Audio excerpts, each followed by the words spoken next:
Okay, today we're going to start by Maseches Rav Huna bar Menachos. It's on 101. Hey,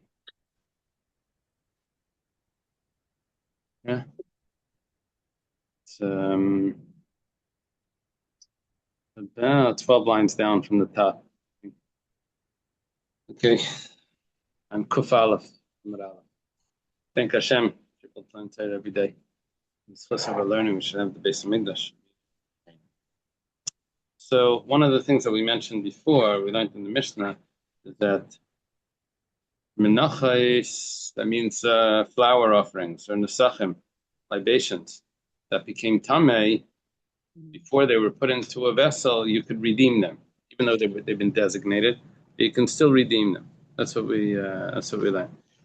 Comes along Shmuel and says, not only if they became tummy you can redeem them, but even if they're tar, you could redeem them.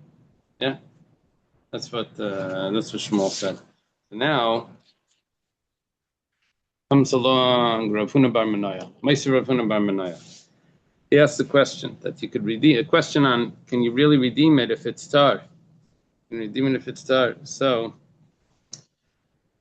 quotes like this. It says, "Ha'ifes v'aitim alavayna kli sharish shenitmo ein lehem pidyon."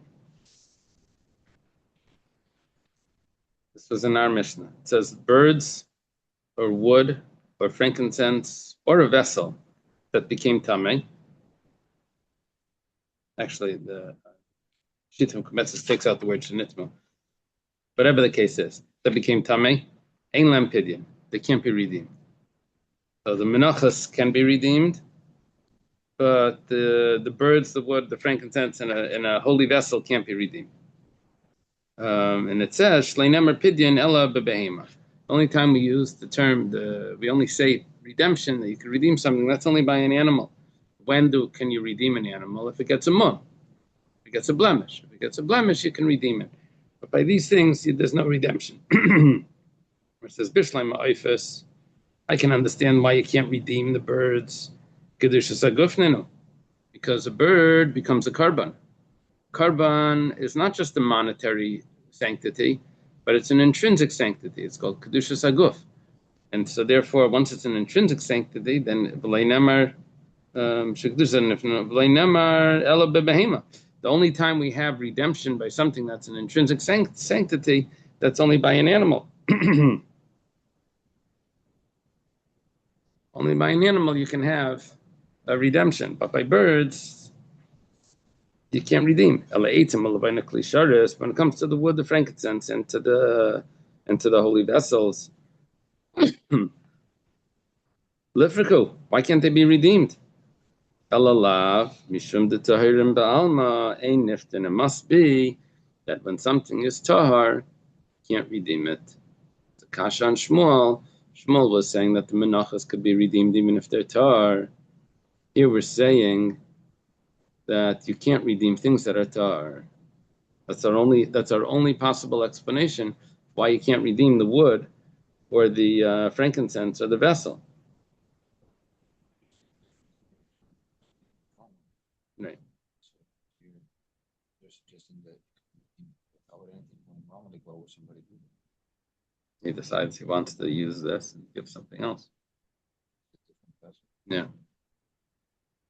So we're explaining that why would it not work? Why would redemption not work? Because they're tahar. But we didn't say that. We didn't say that it's because they're tahar. We're thinking that you can't redeem it even if it's tamei.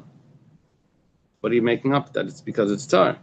The Gemara says, "V'hani nami," and these also afal gav denitmu, even though they became tamei, and we're saying that you still can't redeem them. The reason is that kitahayrim damu. They're similar to something that's tar. Even though it's tamei, it's as if it's tar. And since by tar you can't redeem it, so here also you can't redeem it. So why is this similar to being tar? It says because it doesn't really have a real tumah by these things. First of all, eitzim alavayna lav b'nei ashvei oichla ninu. They're not edible, so they're not really makabel tumah. Wood and frankincense are not edible, so it's not going to be makabel to masoichlin. So why do we say that it becomes tamei if it's not edible? Ella chibas hakaidesh mashvelu ochla, because it's it's something of sanctity, it's holy. We have a concept that something that's holy could turn it into, could make it as if it's a food. So okay, so it's as if it's a food, and it's as if it's therefore going to become tamei, but it's still not considered intrinsically. It's not considered a real tama, not considered a chili tamei. So therefore, we're going to consider it tahar regarding redemption, and also eitzim kamad le mishapi lehu legzirin le miskasha. Also, the wood, if you don't sand the wood down to make it look make it look nice to be put on the mizbeach, that's not eligible for the mizbeach. So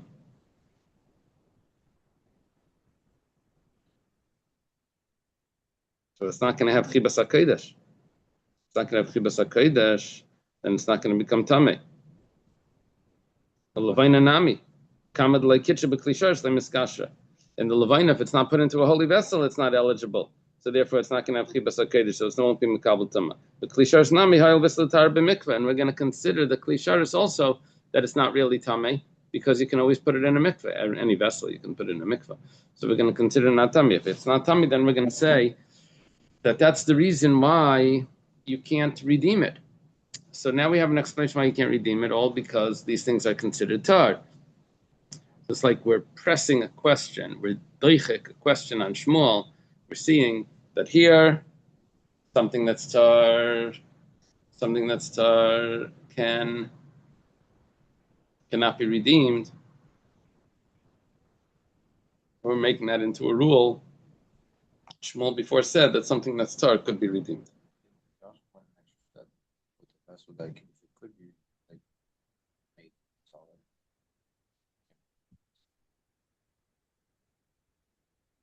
We said that the vessel can't be redeemed. Why? So we did, which means it's something that's tar can't be redeemed. It's Kashan Shmuel, right? So it's an extra step. The other ones are there's no fixing. No, what it's doing when it's saying that you could fix it, it's doing the same thing by the other ones by saying that it's not really a real tuma. Here it's not a real tuma because you could fix it. There it's not a real tuma because it doesn't really become tummy anyway. That's the similarity, and therefore something that's tahar can't be redeemed. So this is a kashan shmuel. So the Gemara says like. Really, I could tell you that Tayrim Bal Maniftin, that really something that's pure could actually be redeemed. And Vahani, so what's the pshat over here? Why? I said already why the birds, but what's the reason over here why we don't do redemption? It's because Mishum Delei Shchichiyu. Because these are things that are very hard to come by. We're afraid that if you're going to redeem it, we won't be able to get another one. So therefore, we don't allow any redemption for these things. As opposed to flour and oil, which are more common, but birds and levina and the klisharis, those are harder to come by. The Gemara says, 1 second. Maybe you could say that levina is hard to come by, frankincense. I don't know. We're able to buy it on Amazon, but whatever the case is. And a klisharis, maybe it's a holy vessel, it's made special, it's expensive, silver probably, or gold. It's hard to come by. So you could say that we don't want you to redeem it. But wood. Mishkach shchichi, wood has to be common. What are you telling me that wood is uncommon? Gemara says eitzim nami. It's also uncommon. Since we learned in a brisa that any wood that has a worm in it is going to be puzzle, so you need very special wood here. You need wood that doesn't have any worm in it. So therefore, it's hard to find wood that's going to be kosher for the mizbeach. So therefore, we're going to say that you can't redeem wood. Okay, we have a new pshat.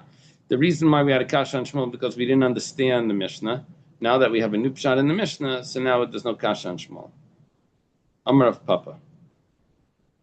Papa says, Ishmael l'Shmuel ha'datanya hamatvis tmimim lebedekabayas im paydin aysan elam ella lemizbeach. If Shmuel would have heard the following brisa, he would have changed his mind. So what is the brisa? The brisa says that if someone takes a animal that doesn't have a blemish, it's an eligible animal for a sacrifice. And instead of consecrating it for a sacrifice, he consecrates it for the temple fund. So you can't redeem it only for a carbon. In other words, it automatically falls into the carbon category. And now, if you want, it's going to be redeemed. It's going to be redeemed in a different manner. It's going to have to get a mum, etc., in order to have that redemption. So, in other words, an animal automatically becomes like a carbon. It says, "Afagav the kedushas damim ninu." Even though right now at this point it was consecrated not intrinsically for a sacrifice, it was consecrated only for its value, and nevertheless, ein niftin hayol tayramim. But it can't be redeemed because it's pure. If that's the case, why can't it be redeemed? Why can't it be redeemed? It must be because it's pure. So if Shmuel would have heard this, he would have changed his mind from what he said that you can redeem things that are pure. The Gemara says no. What I'm saying is not accurate. Shmuel actually knew this price, and he still didn't retract from his statement that you can't redeem. That he didn't say that you can't redeem something. Sorry, he would still hold that you could redeem. So the Gemara explains, didn't we explain that Mishnah? We explained when it came to the wood, the frankincense, and the klisharis, we said that since it's uncommon, it's hard to come by, right? It's rare, so therefore you can't redeem it. So hachanami here also kivan the shchichi mumen the pasli bebehema the fila bedukin shabayin nami pasli hilkach leshchichi. The reason why you can't redeem animals that are bedekabayas is because we wanted to go for a carbon because it's so hard to find the kosher carbon. Why? Since it's so common to have a mum that even a split on the eyelid would make a mum, so therefore it's uncommon and we don't allow redemption. It doesn't have to do with something that's tahar or not tahar. It has to do with, since it's uncommon, like we said before, we don't want things that are uncommon to rare to be redeemed from the Beis Hamikdash. Yeah. I forget something. What is the difference between doing the Tmura as opposed to the redemption? Because it sounds very similar. Yeah, it is similar. Tmura is when you take an animal that's been consecrated, you take another animal and you say, this should be instead of that. All right, same scenario. Yeah. And what would it be? A redemption is where you have a carbon. You have to wait for it to get a mum, and then you take the value of that of that carbon, and you exchange it over for another carbon that would be eligible. So the redemption requires the mum. Redemption requires the mum, yeah, right. Yes. Because it sounds so similar. The only reason is that they're afraid they're not going to find a replacement. They would be able to do it if they had a replacement there. So it doesn't say that it's because they don't have a replacement. It just says because it's rare. It means rare could mean that they want all that they could get, not just something that's rare becomes a collector's thing. So it's a collector's thing. Okay, so now we want the whole everyone that we can find should go to the other stam animals that have a mum that you want to eat. That's no problem. When people want meat, they could eat it. They could shech the animal that has a split eyelid. It's not treifa. The other things. Yeah, but now we're comparing it over to the animal, right? We're comparing it to the animal. We're saying that the animal is also rare, and that's why you can't redeem it. So, yeah. One of those questions is always one question. Sorry, fine. It's hard.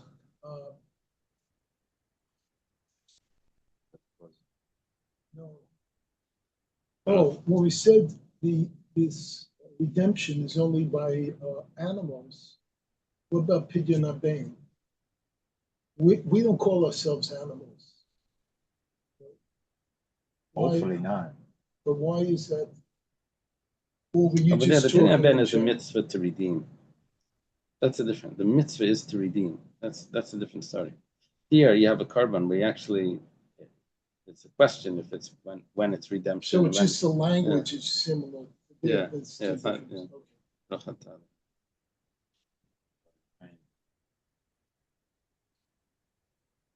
So Rav Kana comes along. Rav Kana comes along, and Rav Kana is a student of Rav. So it's an early sage. And he argues on Shmuel. Says, Kana Amar Tmei Niftin, Tahirin Niftin. It's really, it's only redeemed if it's Tamei, not like Shmuel. Shmuel said that it's even redeemed if it's Tar. The Menachos, a carbon mincha, flour offering. Shmuel said it could be redeemed when it's Tar.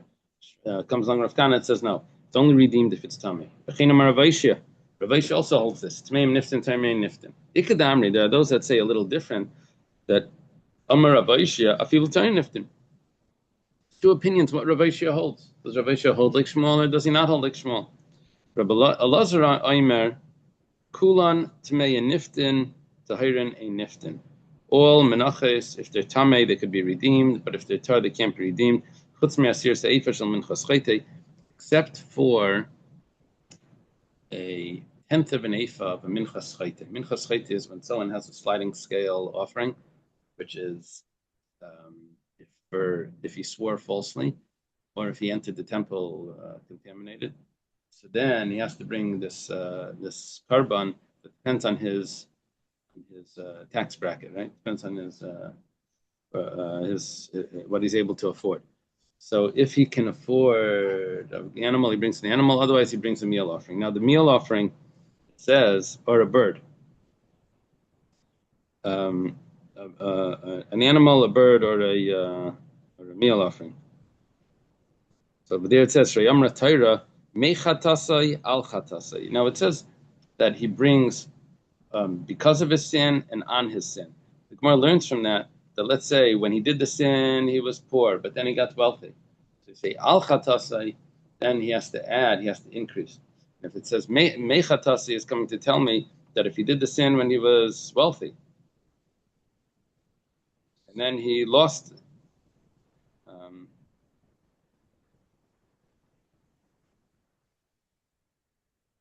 Yeah, if he did it when he was wealthy, then he lost his money. So he brings what he is at the time of bringing the carbon. So it's only mechatasi. So what we're dealing with over there is sacrifices that are meant to be redeemed, because his status, what he's able to afford changes. So because over there we have a clear pasuk that says that you're going to be redeem it, you're going to be changing it based on what you can afford. So over there we know that you're going to be able to redeem it, even though it's tahar. Yeah? So that's based on the psukim. Regular carbon, regular mincha, though, you're not going to be redeeming. Okay.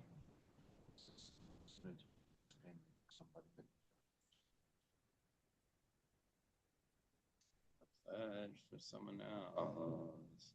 Yeah. Oh, that's a little different, but yeah. You're talking about on Shabbos, I mentioned that. Okay. A new discussion here. Amar Rav Aishia Shamati. Rav Aishia says, I've heard. Pigel b'mincha lo Reb Shimon eina metame t'masaychlin. Yeah, here we're talking about something that's not eligible to be eaten by anyone because it's asr b'hana. Do we say that it could become contaminated as a food? It is edible, but it's not halachically edible. So if something that's not halachically edible, is it considered a food? So he says, pigel by mincha. If someone, by a carbon mincha, let's say by the kmitza, he thinks that he's going to eat the mincha at a later time. So, out of the allotted time, pigel, he makes it pigel. According to Reb Shimon, that holds that pigel is asr bahana, then it's not going to be metamet masaychlin. Not that it's asr bahana. According to Reb Shimon, that holds that something that's asr ba'ana is not metamet masaychlin, so therefore this mincha is also ain't metamet masaychlin. The Tanan, we have a proof. We have a Mishnah. It says arla is fruits from a tree that's under 3 years old, which we know is asr ba'ana. The klaya kerem, that's grain that grew in a vineyard, which is a forbidden mixture, is also asr ba'ana. And v'shara niskal. Shara niskal is an ox that gored and killed a man. And so that ox is supposed to get stoned But if someone goes ahead before the stoning and shechs it, you're not allowed to eat the meat. It's asr ba'ana. Egla arufa is when they break the back of the neck when someone was found dead. So that's also asr ba'ana. Tzipayim mitzayra is the bird of the mitzayra that is also asr ba'ana. Upetech hamar, and a firstborn donkey before it's redeemed is also asr ba'ana.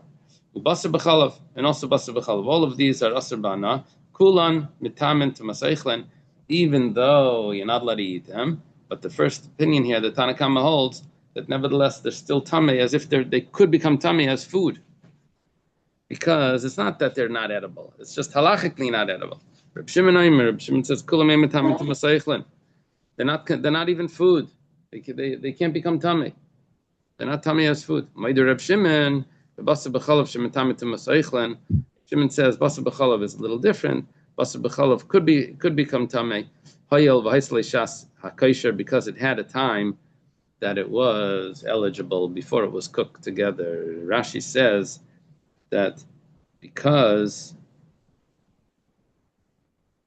if you soak it the whole day, it doesn't become asr until you cook it. So while it's soaking, it's still heter. Okay. That could be the pshat. For example, for Pesach, considered food like if it's for a dog. Yeah. And possible how it is double eating. Yeah, no, this has nothing to do with that. We're not talking about spoilage. Right? You're telling me about spoilage. We're not talking about spoilage.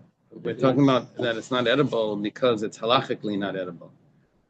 Chametz on Pesach is halachically not edible also. That has nothing to do with it. We're not talking about if it's spoiled. We're talking about, does halachically not edible mean that therefore it's not considered food b'negei tumah? That usually food could become tamei. You say, oh, this isn't food because you're not allowed to eat it. That's what we're saying. So we have all these cases of things that are asr ba'ana, that not only you can't eat it, but even an animal can't eat it, or you can't give it to a non-Jew. So therefore, we're going to say that it's not food. So Reb Shimon says that pigul. What we're saying is that Reb Shimon would hold that pigul by a mincha is not going to be considered food. However, he does allow. He does not allow, but he does consider basar food because it's not so not edible. Because it had a time when it was edible. So therefore, once it was food at that time, still going to be considered food later. Regarding tumah, V'amar Rav Asi Amar Rabbi Yochanan, my time with the Reb Shimon. What's the reason for Reb Shimon? It says regarding tumah and food. Yeah. Just do this.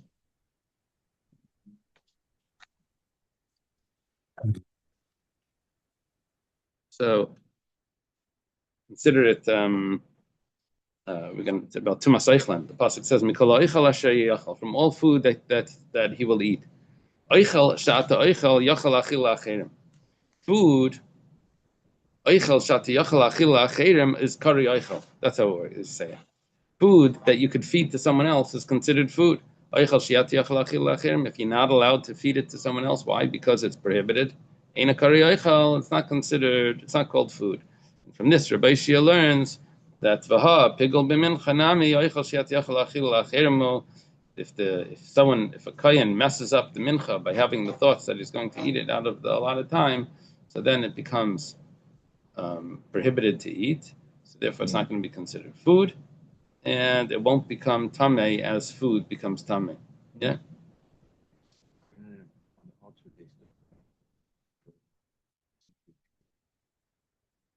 Tell me again. What do you mean get benefit? Like for people, what do they do with it? They put it on the altar, no? I thought they burn it outside. What do you mean that you would get benefit from that? No, but it won't satisfy. But you're saying benefit as if it's the whole. He has to bring another one. It's bigger. Yeah, he doesn't have that. Anyway, that's the statement of Rabbi Ishia, claiming that Reb Shimon would hold. Yeah, that Reb Shimon would hold that it's not food. Yachi. If that's the case, the Gemara asks that the reason of Reb Shimon is like the way Rabbi Yochanan explained. Rabbi Asi explained the name of Rabbi Yochanan, that since he can't feed it, so basar b'chalav nami. Why did you have to tell me that the reason why?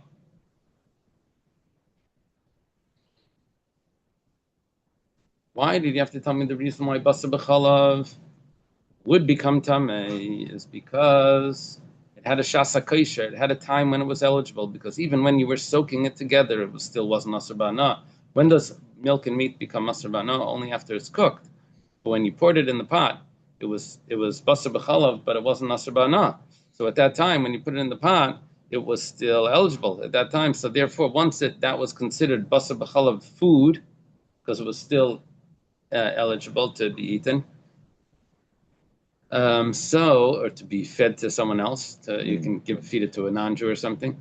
So then we would say that's the reason why we say that becomes tamei. The Gemara is asking, 1 second, why do you have to tell me that reason? You could tell me another reason. Because Tanya, we have a brisa that says Reb Shimon ben Yehuda mishum Reb Shimon, in the name of Reb Shimon, which is exactly the opinion that we're talking about. Basar b'chalav, basar b'chila matabana. He holds different than the common opinion. The common opinion is that basar b'chalav, milk and meat that's cooked together, is asur b'ana. Reb Shimon actually holds that it's mutar b'ana. He argues. He holds that basar b'chalav is mutar b'ana. Shenemar ki am kadesh ata l'Hashem alekech le'svashal gedi b'chaliv imai. When it says am kadesh ata, you are a holy nation. Don't cook a kid in its mother's milk. It says anshe kodesh also. It says first it says am kadesh. Over there it says anshe kodesh. We could learn a gzeira shava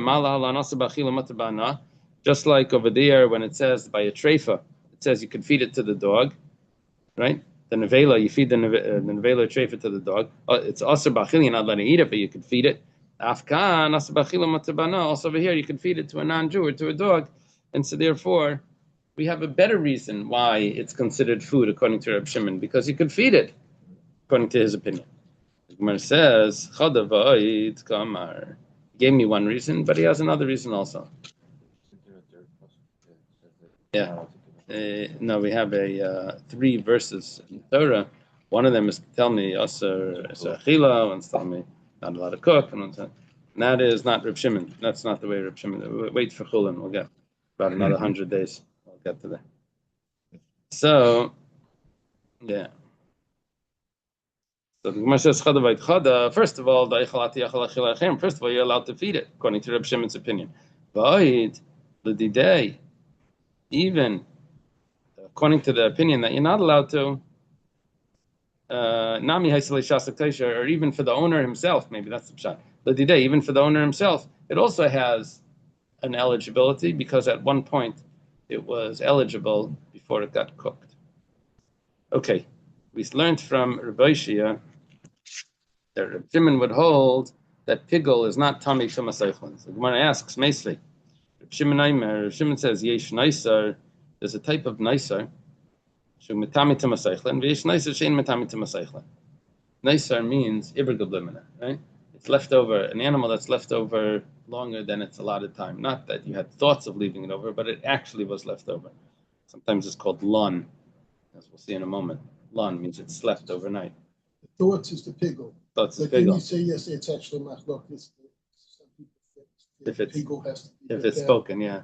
What does it mean? The thought means if you say. I'm just trying to sharpen coming into the for land and making sure. Before you do Chazara on Shas, you have to make sure that you got it. First time I got these. There was a guy he came to LA. He was telling us, "I'm looking for a chavrus at Chazer Shas, but Shas he wants Chazer." It's cute. Okay. It's better than saying I'm looking for.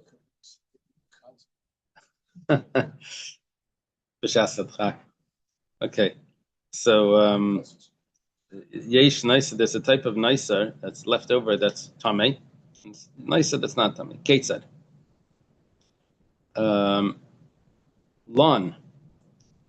lefnei zrika. If it was left overnight and the zrika wasn't performed, so it's really messed up. You didn't sprinkle the blood, and it was left overnight. So it's not considered food. It never was eligible to be eaten. When can you eat a karban? After the blood sprinkled, right? and he can eat the meat. For here, they didn't sprinkle the blood. So Other strict like people and only that. Nazir strict like pickle. What is that? Yet I mean nicer. Nicer. Yeah, this. No, Nazir is the one. Nice. No, this. Oh, nicer. Yes. It's nicer strict like pickle. It's yeah, strict like pickle. So but don't right. This is when it actually was left over. Yeah. So if it's on lefnei zrika, then it's not considered food. But la'achar zrika, but after the zrika is performed, it does become tummy. Now the Gemara asks like this: Baha pigel, bein bekachi kachim, bein bekachim kalim, ein metamet tamaseichlin. Pigel b'mincha.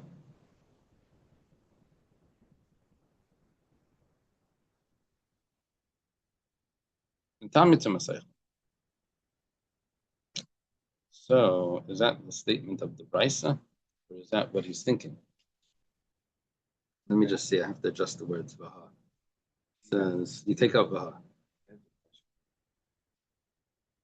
Pigel bein bekachi kachim, bein bekachi kalim, ein metamet tamaseichlin. Okay, pigel. A regular pigel is not going to be metamet tamaseichlin, but pigel b'mincha will be metamet tamaseichlin. So why is this a kasha on Reb Shimon? Because we said Reb Shimon Aimer. It's a kasha on Reb Shimon. Reb Oishia said that Reb Shimon would hold that this pigel would not be tamei to Masaychlin. Pigel by a mincha would not be tamei to Masaychlin. Comes along a brisa and says that Reb Shimon holds pigel by mincha is tamei to Masaychlin. Yeah. How they said that if he knew about this price, or like he wouldn't hold it. How would they know if he knew the price or not? That's going back on Shmuel, right? Shmuel, Papa says if Shmuel would know this brisa, then he wouldn't have said that. And then the Gemara says that actually he did know it, and he said it anyway.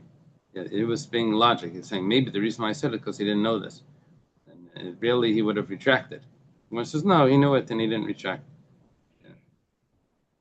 How would you make it such thing?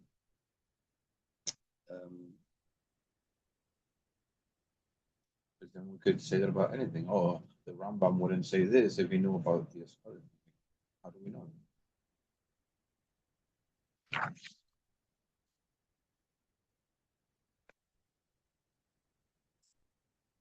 Prices are not always known to all the Amirai. Mishnayos are always known. Prices are not always known. Rav Papa's claiming they were out of the Mishnah. Right. No, it was non-codified. Rav Papa's claiming that there's this brisa that he has that maybe Shmuel wouldn't have said what he said if he would have known this. The Gemara says no, he knew it and he said it anyway because we have an explanation, even according to that brisa, that Shmuel still makes sense. He thought that it was a clear contradiction to Shmuel. He said no, it's not a contradiction to Shmuel. Now you're asking that maybe we could say that about everything. That if he would say this, that if the Rambam would have known this, he wouldn't have said that. So, like, give me an example of what it would be. A Gemara, you know the Rambam had the Gemara. So you have to explain how the Rambam will fit with the Gemara that seems to contradict him. We have to explain it.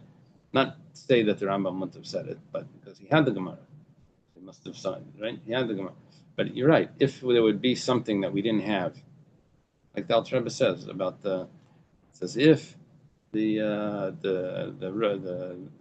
Rashba, whatever, would have seen this sefer, he never would have said that, and so therefore he changes the psak based on that. He says they didn't have the sefer published in his days. Now that we have it, we got it from a manuscript, and so he wouldn't have said what he said. Yeah, it's true. No. So what happened with the they say that it will go about it because Jerusalem won a before, so obviously they know Jerusalem. Right. Right. Are you asking a question or are you saying a statement? The opposite, I just thought about the opposite, because of words, but I just thought it was interesting. He just brought it up. Like, how See that, yeah. Like what the other person. Yeah, because I guess the answer is because the Brises were not always well known. Okay.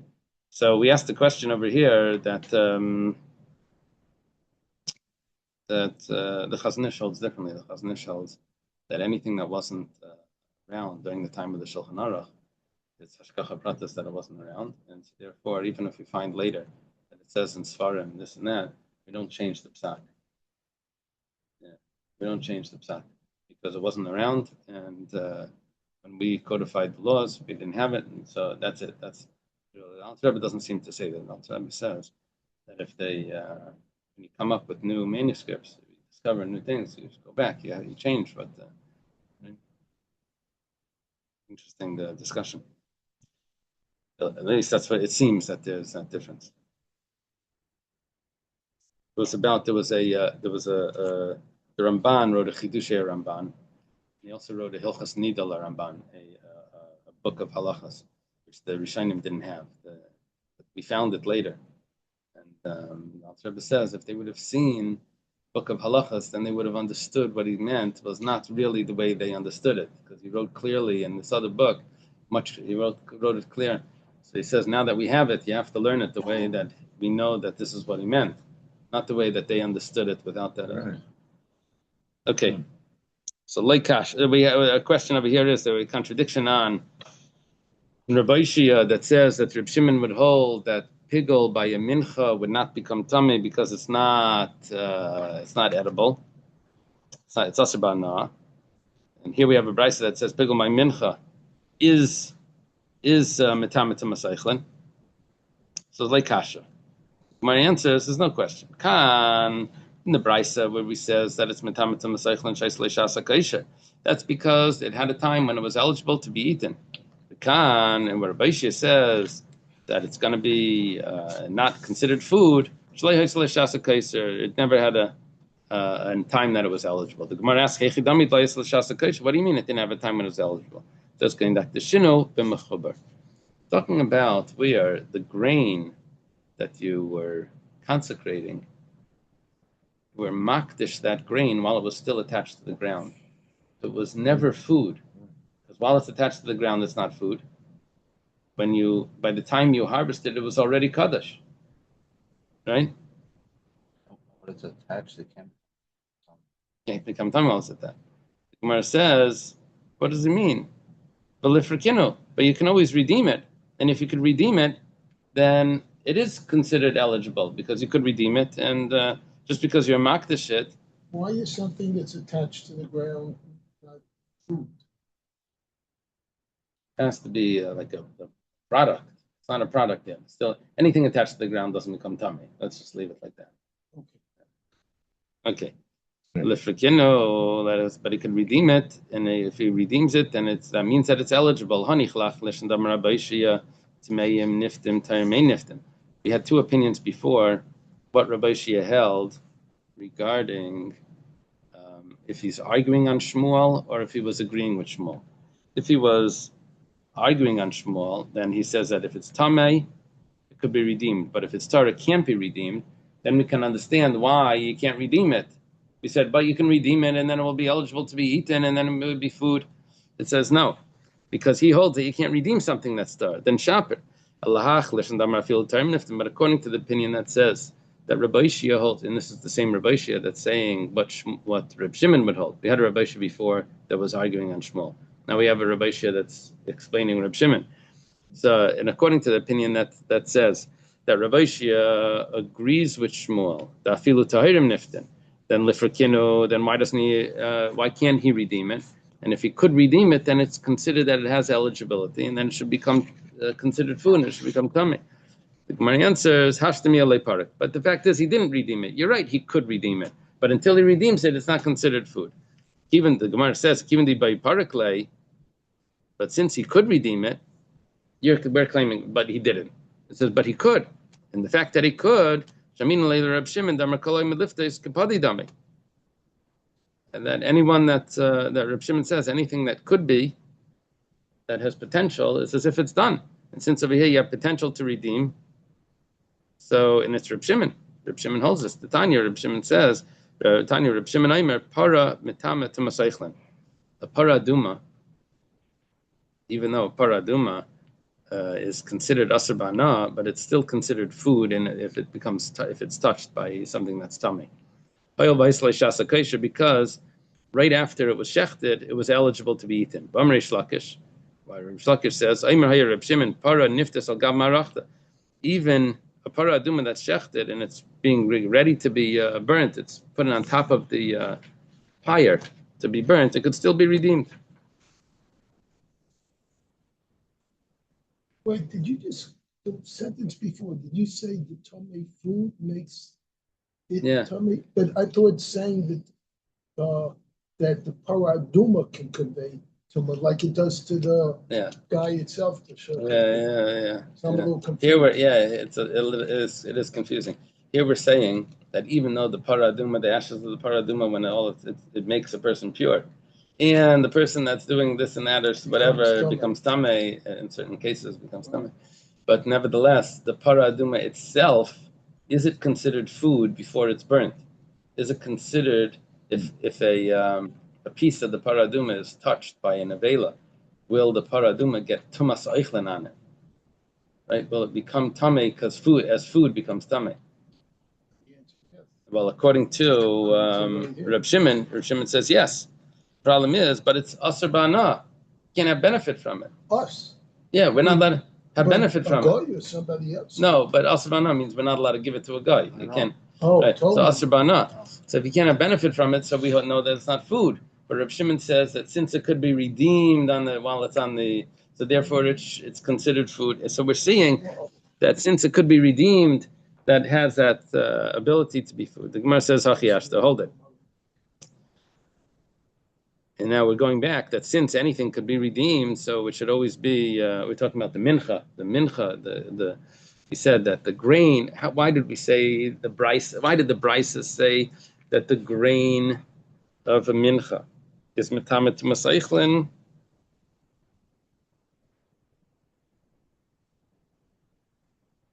Considered food because we said that it was eligible because it was eligible beforehand. So we said. But 1 second, it's always eligible because you can always redeem it. So we're saying no, but you didn't redeem it. So he said, but since you could redeem it, that's good enough. Like Reb Shimon says by the paraduma, you could redeem it, that's enough. Potential. Where it says, Hachiashta, Bishleim para. When it comes to the paraduma, we said that it could be redeemed. It's in a state of standing to be redeemed. That if you find a nicer paraduma at that moment, then we'll redeem this one and we'll bring the next one. Because it says, but these menachos that became pigel, that mitzvah, liftaisan, is it a mitzvah to redeem them? It was never a mitzvah to redeem it. It's because you find another one, you redeem it, and you bring this, you bring the other one. By the paraduma, there was a mitzvah to redeem it. Okay. So therefore, over there, that potential is a stronger potential because there was a command that you should do it. So it's as if it was done. So therefore, it's considered eligible for food, but on mashenkin by the mincha.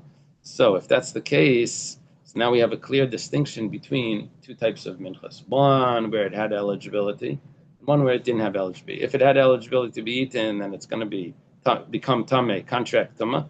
And if it never was eligible, then it's not going to contract tameh. And don't tell me that you could redeem it, so therefore it is, because it doesn't have a mitzvah to redeem. When it asks, anything that has a mitzvah means that it was done. Lon lefnei azrika. Lon lefnei azrika. We said that if there was a carbon, which carbon were we talking about? And we said lon lefnei azrika. Yeah, we said any carbon that was left overnight and the blood of the animal wasn't sprinkled. We said that it was never eligible, and we're going to say that it's not metami tamasaychlin. So the question is, but the mitzvah lemizrike, not only did it have potential, but it even had the mitzvah to sprinkle the blood. And he could have, if he would have gotten around to it, and nevertheless you said that it's not eligible. But 1 second. If anything that has a mitzvah is considered that it's done, like we said, by the mitzvah to redeem the paraduma. So here also there's a mitzvah to sprinkle the blood. You just didn't get around to it, and then it stayed overnight. and so therefore we're not going to consider it food. But the mitzvah should have made it that is as if the blood was sprinkled, and therefore it's considered food, and so and then it should become tummy like food. But isn't this Rita the mater? The zrika is a mater, but since you were eligible to do the mater, and not only were you eligible, it's a mitzvah to do it, so that should be as if it was done. Therefore, it should be considered food. Shoulda, woulda, coulda. Shoulda, woulda, coulda, right? We're talking about where the shechita was done so close to nightfall that there was no time to do the zrika. So it's not like it was eligible. There was no time. You did it right before those last minute people, but they come rushing in. One second. As the doors of the bank are closing, like 1 second. I just have one deposit. On the airplane. So. Okay,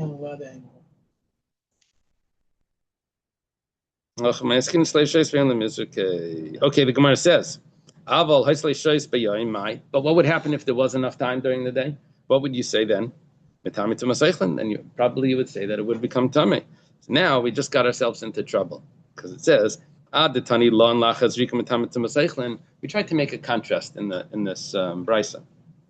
We said that if it stayed overnight before the zrika, then we said that it was never eligible, and then it's not going to become tummy. If it stayed overnight after the zrika, then we said, oh well, it had a time that it was eligible, so it will be tummy to masayflan. Truth is that why did you have to look for a contrast from those extreme polar cases? You were just talking about it.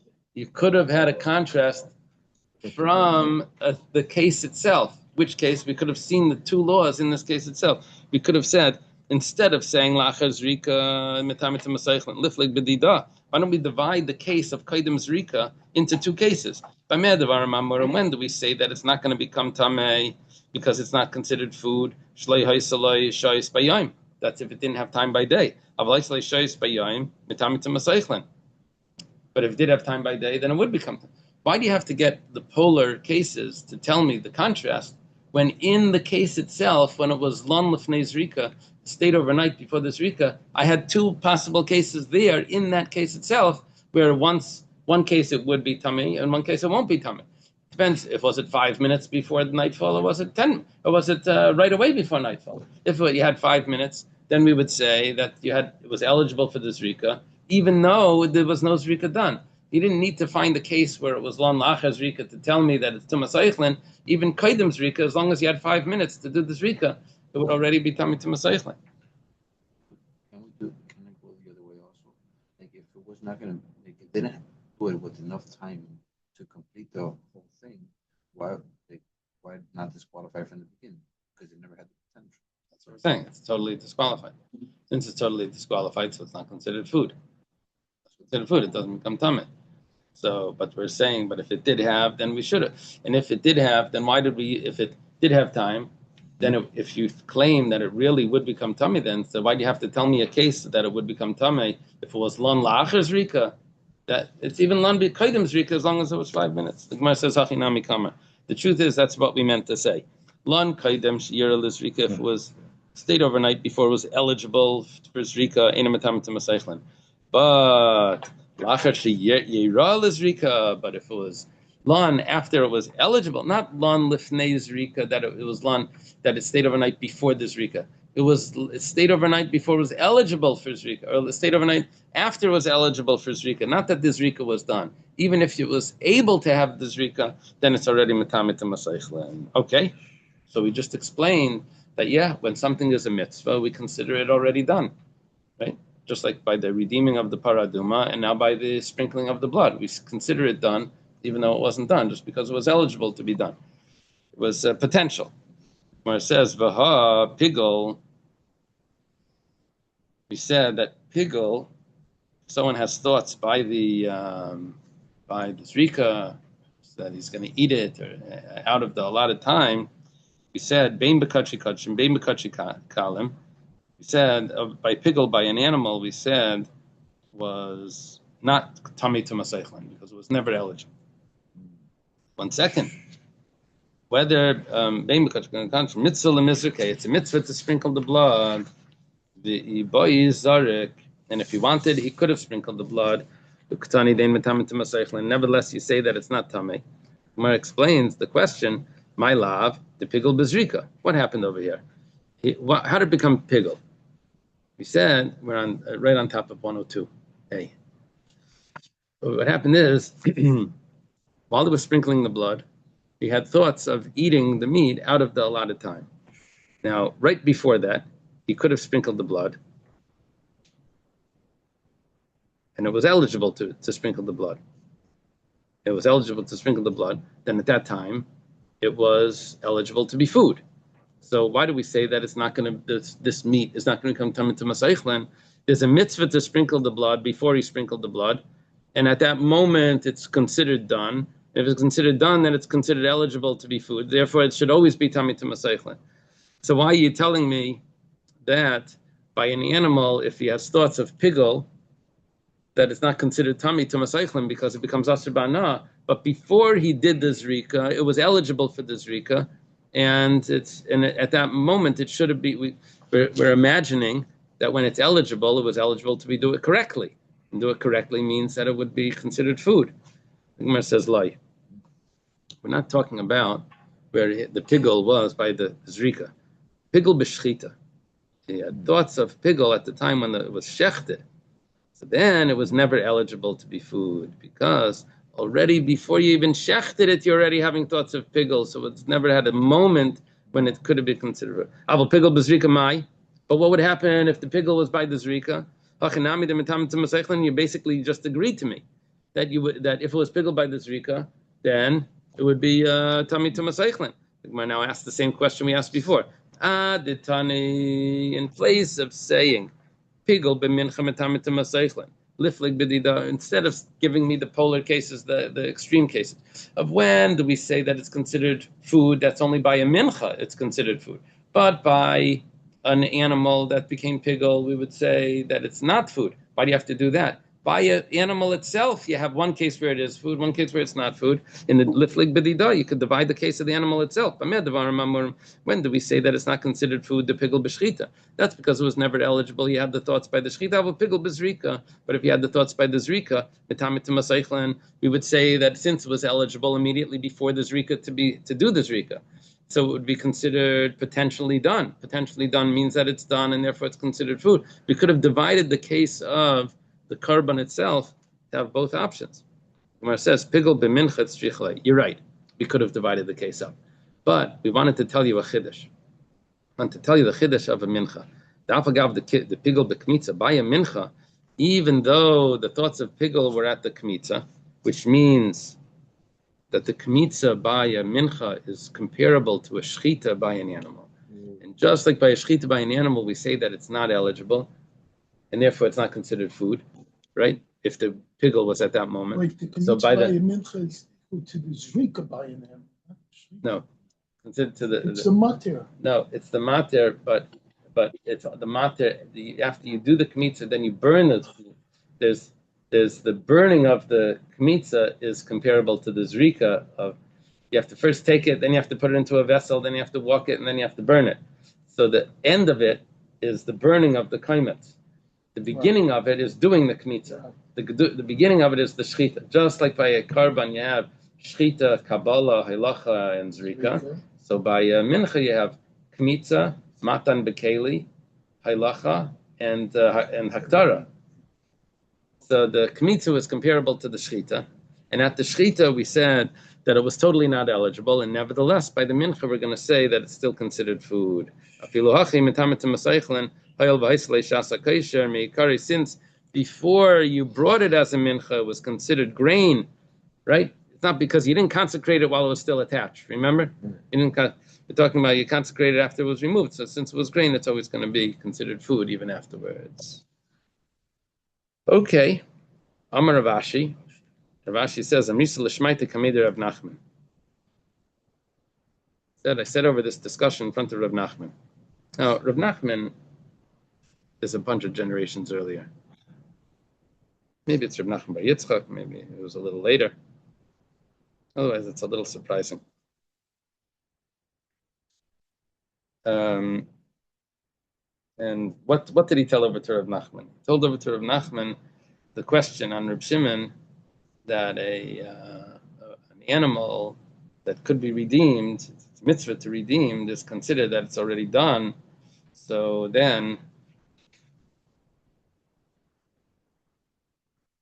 if that's the case, by the Zrika, we should say the same thing, that it's as if the Zrika was done. The Gemara, and so Rav Nachman says to that question, he says, Afilu tema lon, mamish. Even if you want to say that it stayed overnight,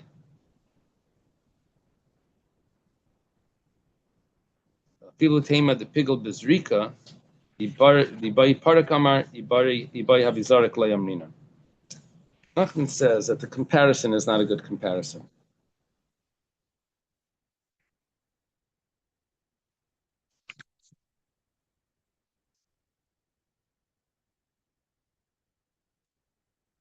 He drops the answers. He says, you don't have to give those answers.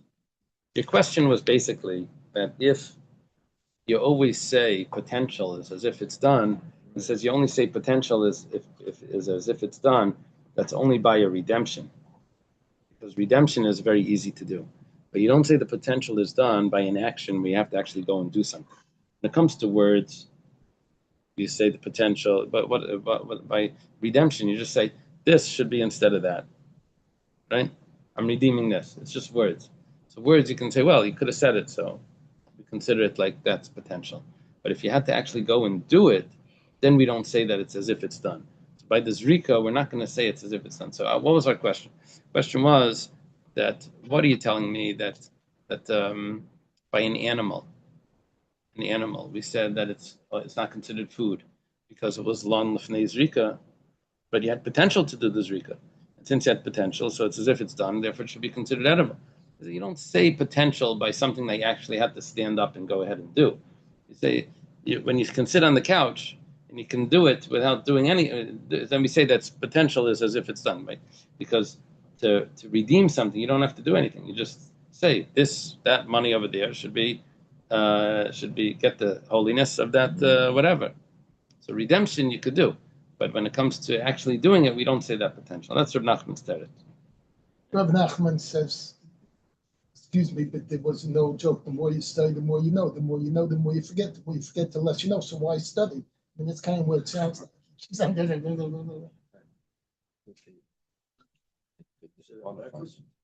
which is what? say that backwards and speak. Right? Maybe. That's the question. It's like We're talking about potential here. Is it considered potential? So if we say anything that's potentially correct to do, we would say is considered as if it's done. Right? Sometimes it's requiring action, so then that disqualifies the potential. It's something that requires an action. That's according to Rav Nachman. If it needs an action, then we don't say that the potential is as if it's done. But then the thoughts could disqualify. Explain. Why are you saying thoughts could disqualify? It doesn't. Like, for example, like all these things, like thought, which is Basically you're saying. Let me explain the question. Tell me if this is what you mean. You're saying that since he has potential to have forbidden thoughts, so then he would really be disqualifying every sacrifice because potential for that, right? So it doesn't work like that. The potential only works for positive, not for forbidden thoughts, right? And also, it would say, I take everyone's potential for, we'll put everyone in prison. This is very Chabad. Since every year has the potential for children to really come back. On the contrary, not on the contrary, but even more. We said, when does we say potential? Only when it's a mitzvah. We consider it potential, right? When it's like really the right thing to do. That's when we say consider the potential done, right? So, Meisvei, Klal Amar Rabbi. on this. Avraham Avinu was Lubavitch. Moshe Rabbeinu was Lubavitch. And Adam Rishon spoke Yiddish. Was nicht. Question that I've asked, like the opposite works, and then it's not positive. It does work, but not. Right. Yeah. Right. Except salmons.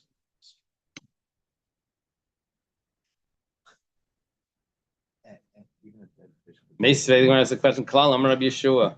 Rabbi Yeshua gave a rule. It says, Kol Shais Lishas Het L'Kayanim. Anything that was at one time eligible for the Kayanim to eat, even though later on it became invalid, but Ein Mayalim Ba. If someone has, there's a rule of Me'ilah. If you have personal use of something that was consecrated, then you have to bring a korban, you have to pay money. It was a whole complication. It's called Me'ilah. But anything that was at one time eligible for the Kayanim, then the rules of Me'ilah fall off. There's no Me'ilah anymore.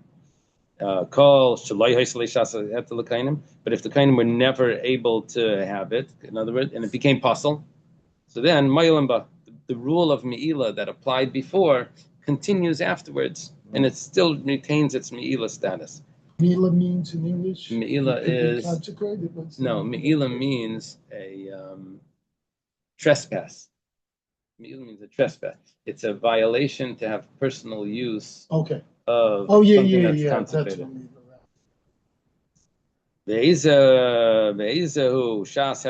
Me'ilah. What would be something that had eligibility to the kainim? It says shalana, if it stayed overnight.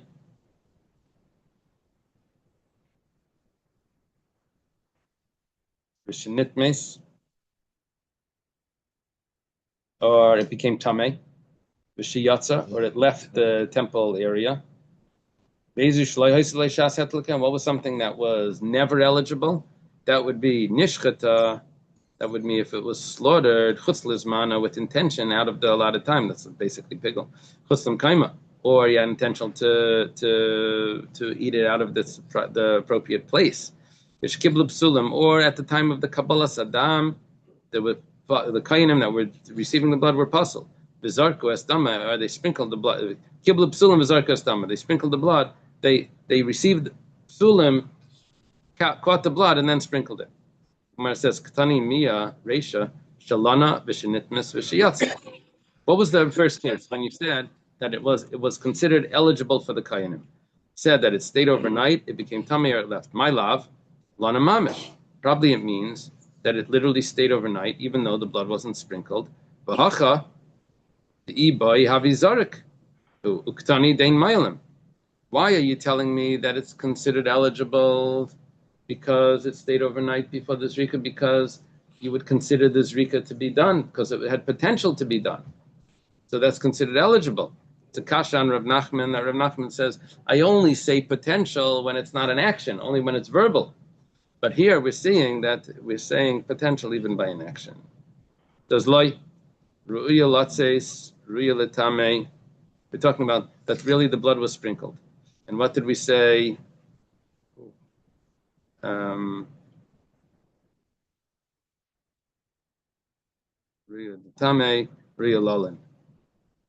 the blood was already sprinkled, and so therefore it was eligible, and the only thing is you left it over. Aval lon mames mai. But what would happen if it stayed overnight before the blood was sprinkled? Hachinami de mailin. You would probably say that it would be me'ilah, because the original me'ilah that was on every korban would continue on because he never sprinkled the blood, right? So it says, "Hi kol shayisalei shaset lekainim, kol shayisalei shaset lekainim." You're telling me anything that was eligible to the kainim, anything that was not eligible. Kol sheyeshlei shaset lekainim in mailimba, kol she'ein le shaset lekainim mailimba mibayle. It should have said anything that is. Let me see what the pshat is over here. We're thinking that the term was means that it had a potential. And is means that it still has a potential. But if it wasn't sprinkled, it didn't lose the potential. We switched it, that it was sprinkled, right? That's what we switched it to. Now we asked, but if you actually sprinkled the blood, and now it stayed overnight, kol sheyeshla shasatami ba'ilei.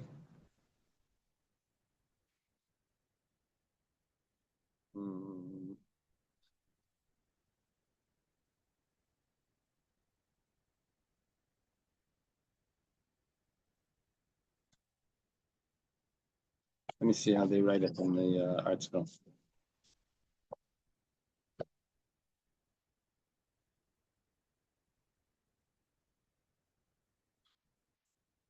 They say like this. The wording of the Mishnah indicates that it's speaking of a case where the offering never truly became permitted to the Kohanim. It merely became fit to become permitted to them. Hence, the Mishnah teaches that even an offering whose blood was not actually thrown is exempt from Me'ilah if its blood could have been thrown. But we say that whatever stands to have its blood thrown is considered as if its blood had been thrown. This refutes Rav Ashi's assertion to the contrary. Rav Ashi's assertion is Rav Nachman.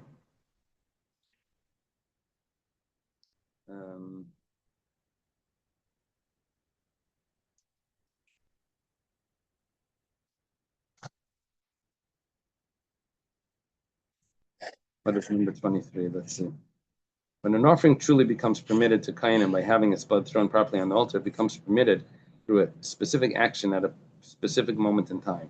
The straightforward way of expressing this is therefore to speak at that moment in the present tense and focus on what transpired at that moment. Any offering that experiences a moment of permissibility to the Kohanim by having its blood, and one no longer commits Me'ilah by benefiting from it. It is only when an offering does not actually become permitted to become merely potentially permitted that the use of the past tense is more appropriate. Okay, the past tense versus the present tense is, did it have potential or was there actually a moment? So we're saying that over here it looks like that there was a potential, not that it was actually done. So that's a kasha on what the way Rav Nachman. It's the way Rav Ashi is saying over what Rav Nachman told him. Elam Rav Ashi says like this: Me'ilah Tuma Karamis. You're coming to tell me a question from Me'ilah regarding Tuma. Me'ilah Mishum Kedusha V'lav Kedusha. Me'ilah has to do with, is it sanctified or is it not sanctified? So that works like this. It's going to be Kodesh until the blood is sprinkled. The Basar, the Pakala Kedusha say, after the holiness pops off from it. It like goes off from it. So how does it get back on? Because once the blood's sprinkled, so then finished, the blood sprinkled, and now it's eligible to the Kohanim. But Tuma, Mishum Uchla V'lav Uchlahu. Tuma has to do with, is it considered food? Or is it not considered food?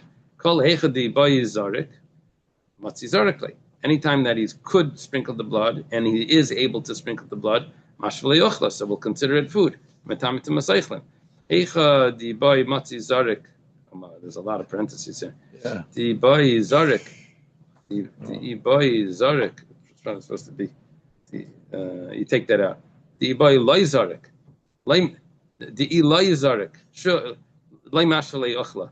Loy Metamit Masaychlan. If he was not able to sprinkle it,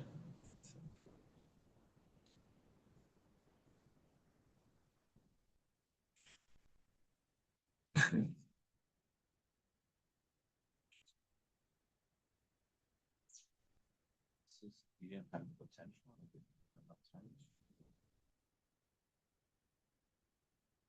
both of them are talking about with the potential. Question is that by Me'ilah, the fact that it wasn't done means we're not viewing the potential. It's only once it's done, once the sprinkling is done, that it's going to be considered that it's the Me'ilah is gone. However, when it comes to something, we're doing a contrast here. We're saying that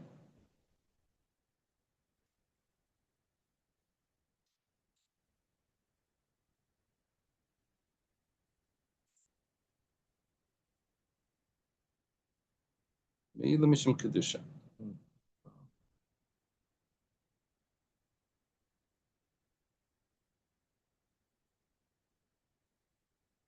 I don't know. By Me'ilah, we're going to look at the potential. But by Tuma,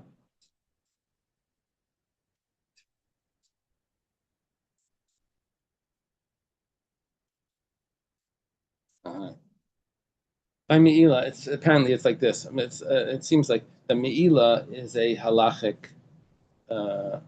It's all halachic.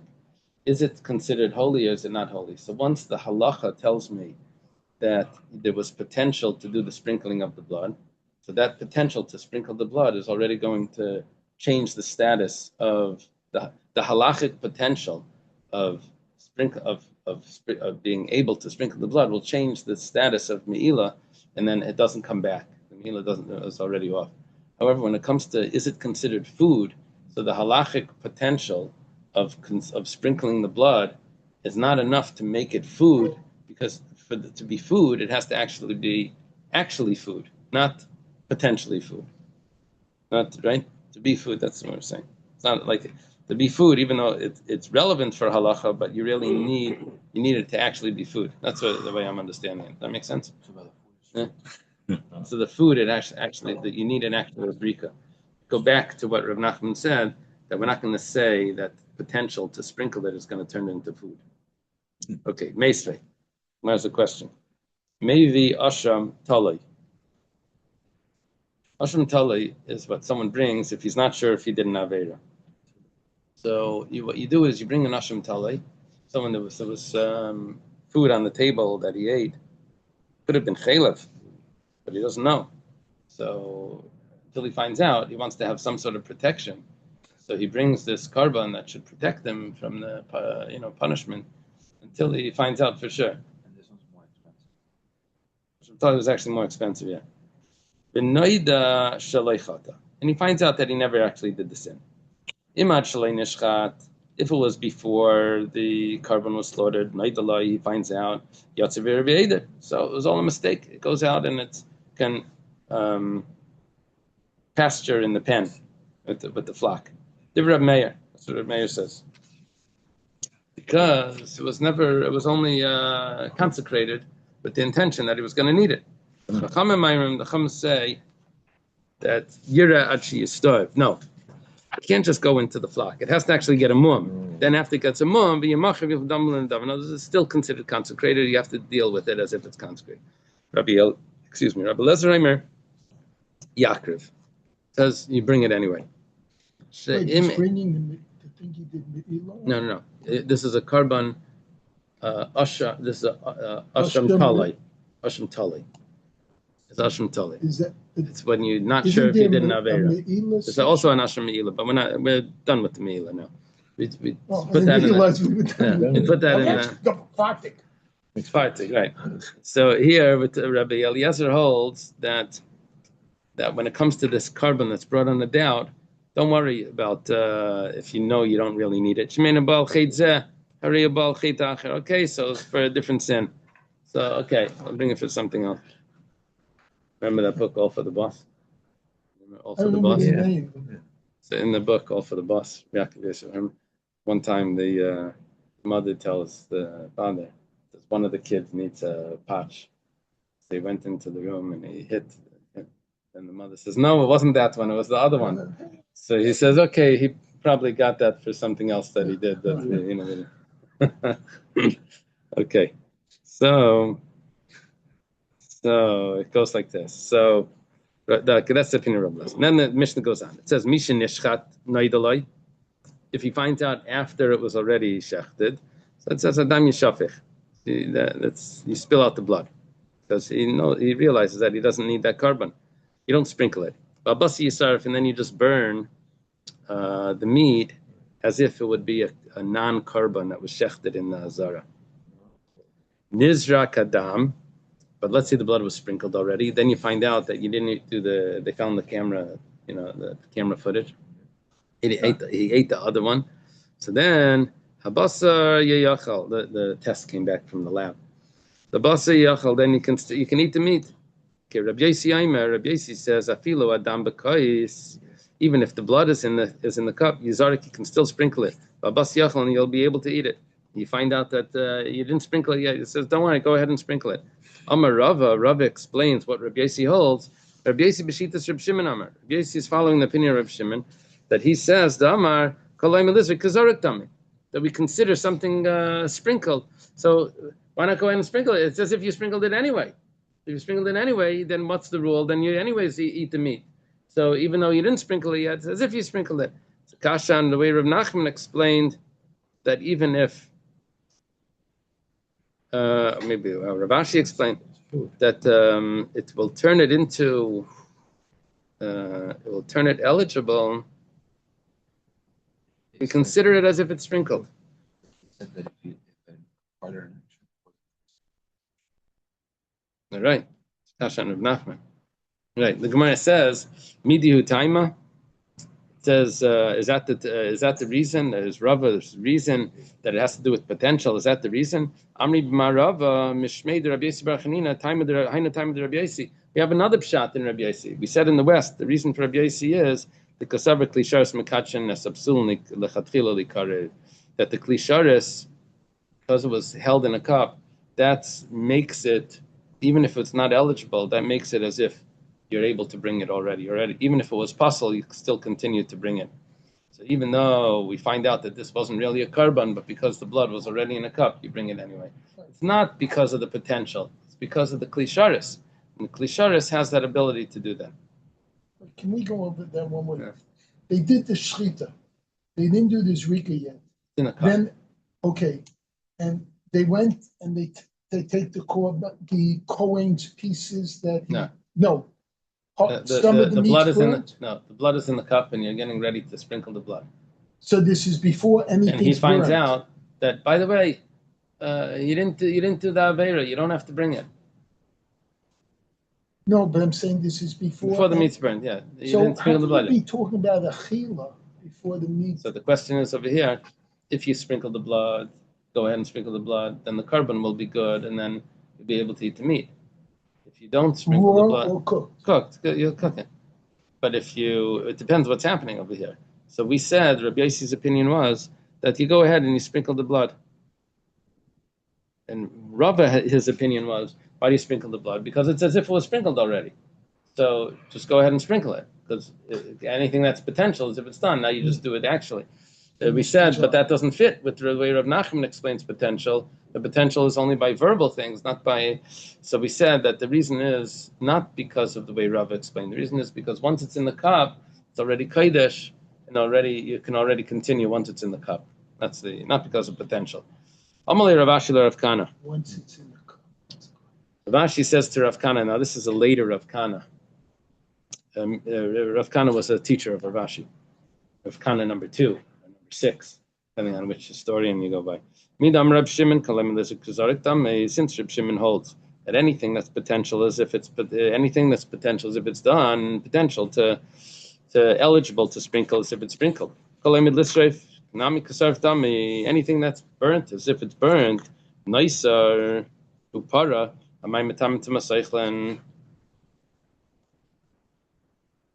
Why is it considered food? After Balmo, it's as if it's burnt, because you're about to burn it, and which that's the mitzvahs to burn it, so it shouldn't be considered food. The fact that it's considered consecrated, it's holy, that gives it a certain belovedness that makes it considered food, and it should become tamei.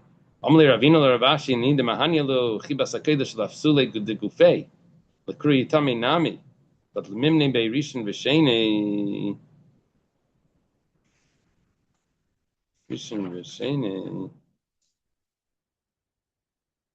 Says I can understand why it should become tami, because it has chibas hakodesh.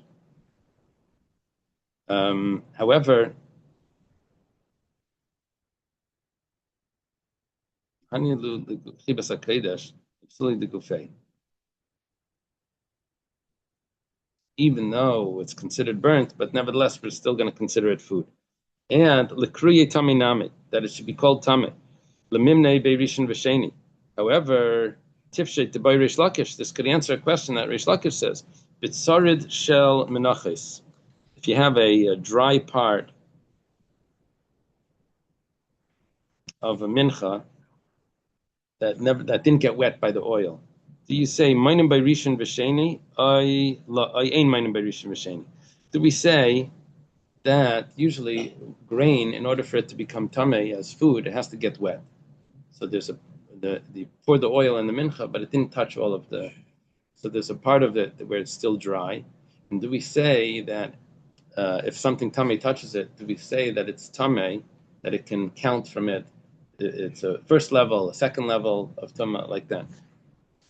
According to Rav Kana, he's saying that schibas hakodesh, because it's consecrated, that gives it a certain belovedness that it should become tummy even without getting wet. The Gemara says we could answer the question. But we had a question. Did the dry part become tummy? Rav Kana says yes.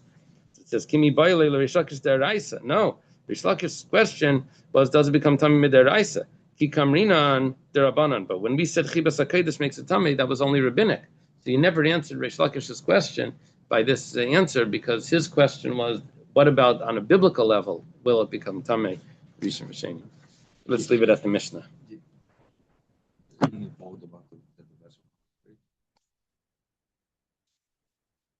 Yeah.